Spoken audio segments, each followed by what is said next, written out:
23واں باب۔ سور کے نام پیغام۔ سور کی بابت بار نبوت۔ اے ترسیس کے جہازوں واویلا کرو، کیونکہ وہ اجڑ گیا، وہاں کوئی گھر اور کوئی داخل ہونے کی جگہ نہیں۔ قطیم کی زمین سے ان کو یہ خبر پہنچی ہے۔ اے ساحل کے باشندوں، جن کو سیدانی سوداگروں نے جو سمندر کے پار آتے جاتے ہیں مالا مال کر دیا ہے، خاموش رہو۔ سمندر کے پار سے سیہور کا غلہ اور وادی نیل کی فصل اس کی آمدنی تھی، سو وہ قوموں کی تجارت گاہ بنا۔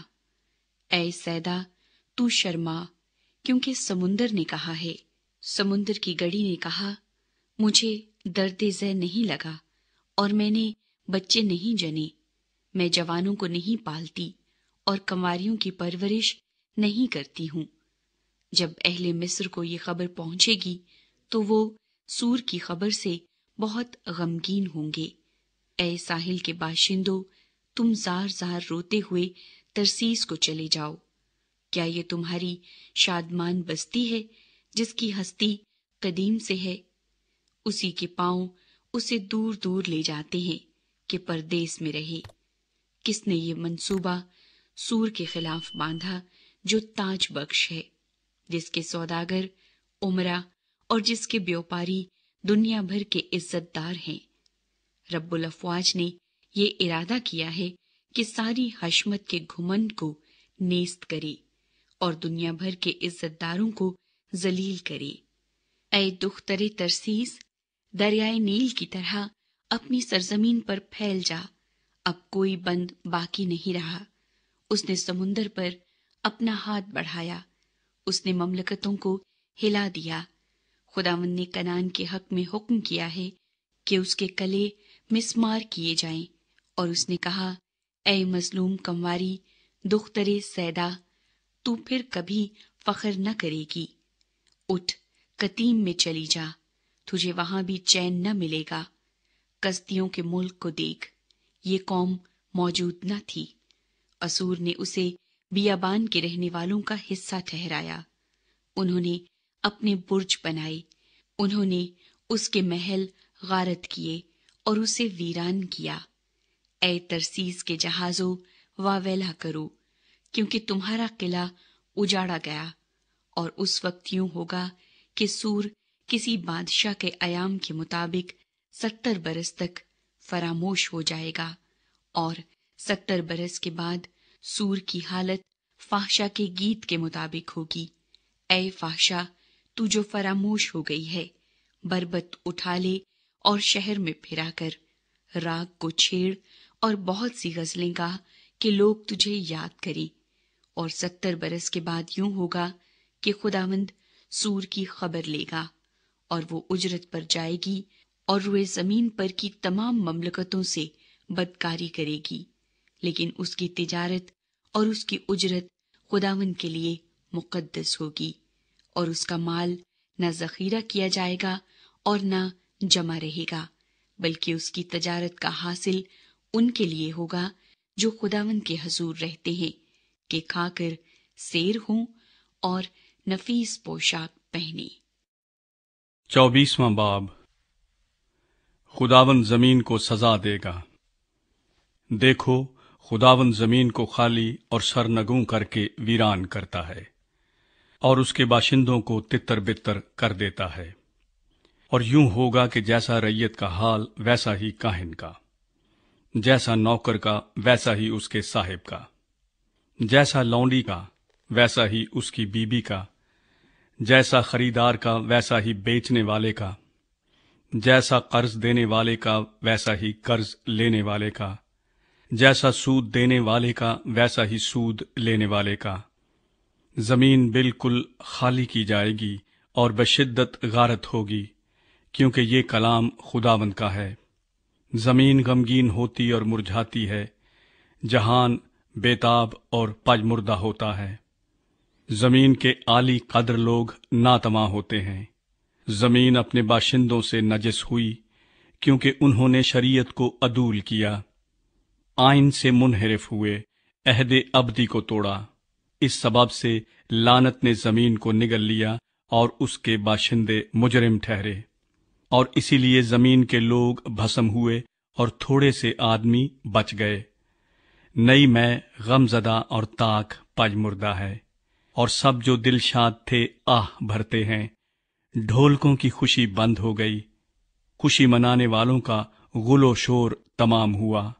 بربط کی شادمانی جاتی رہی، وہ پھر گیت کے ساتھ میں نہیں پیتے، پینے والوں کو شراب تلخ معلوم ہوگی۔ سنسان شہر ویران ہو گیا، ہر ایک گھر بند ہو گیا کہ کوئی اندر نہ جا سکے۔ میں کے لیے بازاروں میں واویلا ہو رہا ہے، ساری خوشی پر تاریکی چھا گئی، ملک کی عشرت جاتی رہی۔ شہر میں ویرانی ہی ویرانی ہے اور پھاٹک توڑ پھوڑ دیے گئے، کیونکہ زمین میں لوگوں کے درمیان یوں ہوگا جیسا زیتون کا درخت جھاڑا جائے، جیسے انگور توڑنے کے بعد خوشا چینی۔ وہ اپنی آواز بلند کریں گے، وہ گیت گائیں گے، خداوند کے جلال کے سبب سے سمندر سے للکاریں گے۔ پس تم مشرق میں خداوند کی اور سمندر کے جزیروں میں خداوند کے نام کی جو اسرائیل کا خدا ہے تمجید کرو۔ انتہائے زمین سے نغموں کی آواز ہم کو سنائی دیتی ہے، جلال و عظمت صادق کے لیے۔ پر میں نے کہا میں گداز ہو گیا، میں ہلاک ہوا، مجھ پر افسوس۔ دغا بازوں نے دغا کی، ہاں دغا بازوں نے بڑی دغا کی۔ آئے زمین کے باشندے، خوف اور گڑھا اور دام تجھ پر مسلط ہیں۔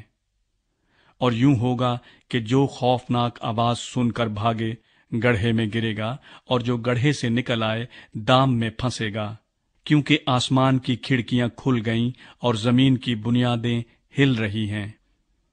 زمین بالکل اجڑ گئی، زمین یکسر شکستہ ہوئی اور شدت سے ہلائی گئی۔ وہ متوالے کی مانند ڈگمگائے گی اور جھونپڑی کی طرح آگے پیچھے سرکائی جائے گی، کیونکہ اس کے گناہ کا بوجھ اس پر بھاری ہوا۔ وہ گرے گی اور پھر نہ اٹھے گی۔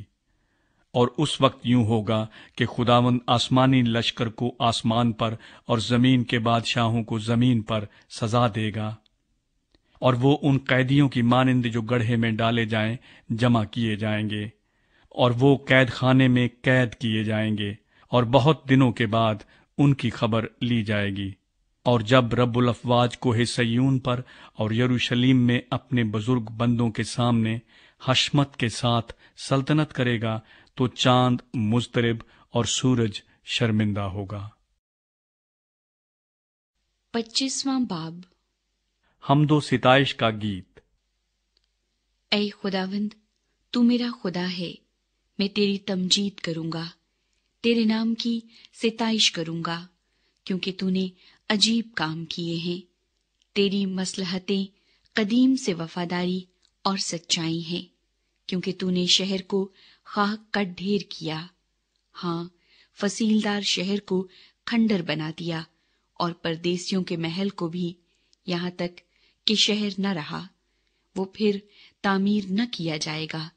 اس لیے زبردست لوگ تیری ستائش کریں گے، اور ہیبت ناک قوموں کا شہر تجھ سے ڈرے گا، کیونکہ تو مسکین کے لیے کلا اور محتاج کے لیے پریشانی کے وقت ملجا اور آندھی سے پناہ گاہ اور گرمی سے بچانے کو سایہ ہوا۔